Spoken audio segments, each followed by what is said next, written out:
Hello বন্ধুরা, পূর্ণিমা লাইফস্টাইলে তোমাদের সবাইকে স্বাগত জানিয়ে আজকের ব্লগটা শুরু করছি। এখানে দেখো আমি বানাচ্ছি আলুর পরোটা। আটার ভিতরে পুর ঢুকাচ্ছি। এখানে কি বলো তো, মেয়েকে খেতেও দিয়ে দিয়েছি।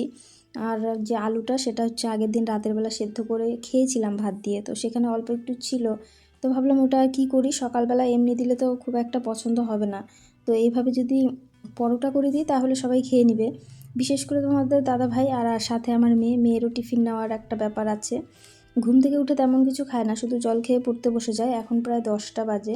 তো ওই যে পড়া শেষ করে উঠেই আগে খেতে আসে। তো এখানে যে ডাল দিয়ে খেতে দিয়েছি, ওর পেছনে আমার বক বক করতেই থাকতে হয়। তুলে এখনও খেতে পারে না। ওকে যেই দেখে সেই বলে, তোমার কি খেতে কষ্ট হচ্ছে? এক বিয়ে বাড়িতে গেছিলাম ওকে নিয়ে, তো সেখানে ও যেভাবে তুলে খাচ্ছে, মানে কি বলো তো, ওকে তো এখনও খাইয়ে দিই, মাঝে মধ্যে জোর করে আমি দিই যে তুলে শিখতে হবে। তো সেখানে গিয়ে ও যেভাবে খাচ্ছিল, পাশের একজন দেখে বলছে, দিদি ভাই তোমার কি কষ্ট হচ্ছে তুলে খেতে? তো ভাবো এটা শুনে কেমন লাগে, মানে আমার তো হাসি পেয়ে গেছিলো। তো আমি বললাম যে না, ওর তো ঠিক অভ্যেস নেই, তবে সেটাও খুব খারাপ জিনিস, অভ্যেস কেন থাকবে না, এত বড় হয়ে গেছে। তো এখানে দেখো মাছের ঝোল রান্না করলাম, সাথে ডাল একটু ভাজা করেছিলাম, সেই দিয়েই খেয়ে দিয়ে ব্যাস মেয়ে স্কুলে চলে গেছিলো। সেখান থেকে এসে আবার খাওয়া দাওয়া করে তারপরে যে ক্যারাটে ক্লাসে নিয়ে চলে এসেছি। তো ক্যারাটে ক্লাস শুরু হয় ওর 4:30 থেকে, আর স্কুল হয় 2:45 পর্যন্ত। তো সেই জন্য এই যে মাঝখানে যে গ্যাপটা, এইটুকু সময়ের মধ্যে ওরও কাজ থাকে আমারও থাকে, কিন্তু ওর আর কি, ও আসবে একটু রেস্ট করবে, খাওয়া দাওয়া করবে, ওকে আবার রেডি করে নিয়ে যাওয়া। আর আমার ক্ষেত্রে কি হয়, সবাইকে খাবার দাবার দিয়ে নিজে রেডি হওয়া, সমস্তটা পরিষ্কার টরিষ্কার করে তারপরে যাওয়া।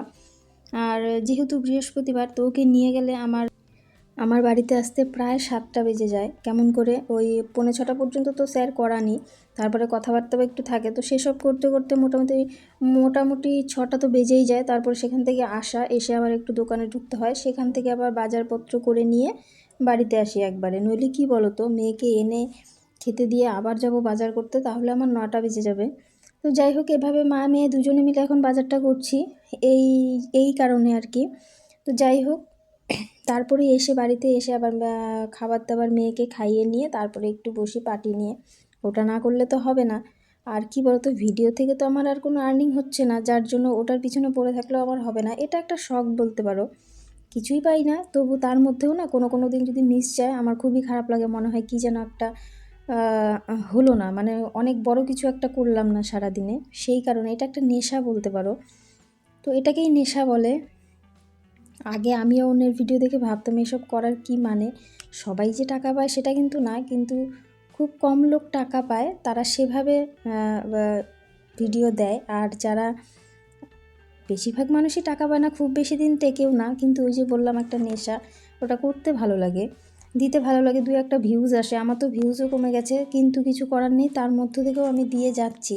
তবে হ্যাঁ, শুধু আমার না, আমার তো অডিয়েন্সই কম, সেক্ষেত্রে আমার যতটুকু ভিউজ, এর থেকে বেশি বেশি অডিয়েন্সের চ্যানেল যাদের আছে তাদের ভিউজও কিন্তু কমে গেছে এই সময়, জানি না কি কারণ। হয়তো বা আমার চ্যানেলটাই চলবে না, তারপরেও যে 2-1জন দেখে আমার সেটাই ভালো লাগে। আর খালি আশায় থাকি কোনো দিন যদি একটু কিছু হয়, মানে একটা আশা আছে, সাথে শখও আছে, সব মিলিয়ে মিশিয়ে একটা আর কি। তো দেখো, এখানে যে স্যার করাচ্ছেন, স্যার কিন্তু খুব স্ট্রিক্ট। ওনার একটু যদি গন্ডগোল হয় তাহলে কিন্তু বেতের বাড়ি পড়ে, সবাই মোটামুটি বেতের বাড়ি খায়।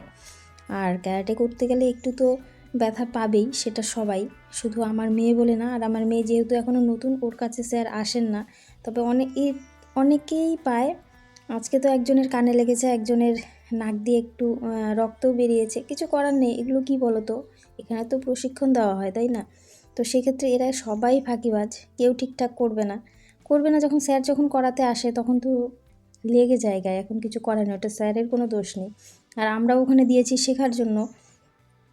আর এখানে মোটামুটি প্রত্যেকটা বাচ্চাই এত ফাঁকি মারে না, মানে বলার মতন না। যতটা না করলে নয় ততটাই। আর একজন স্যার কয়জন বাচ্চাকে দেখবে, তাই না? তো ঠিক আছে বন্ধুরা, ভিডিওটা কেমন লাগলো, ভালো লেগে থাকলে লাইক কমেন্ট শেয়ার করো, আর চ্যানেলে নতুন হয়ে থাকলে চ্যানেলটাকে সাবস্ক্রাইব করো। ভিডিও আজকের মতো এখানেই শেষ করছি। আজকে একটা ছোট্ট ভিডিও শেয়ার করলাম তোমাদের সঙ্গে। তো দেখা হচ্ছে পরের ভিডিওতে, ততক্ষণের জন্য তোমরা সবাই ভালো থেকো, সুস্থ থেকো, এভাবেই আমার পাশে থেকে আমাকে সাপোর্ট করো। আর দেখতে থাকো আমার মেয়ের ক্যারাটে, জানি না কতদূর কী করতে পারবে না পারবে।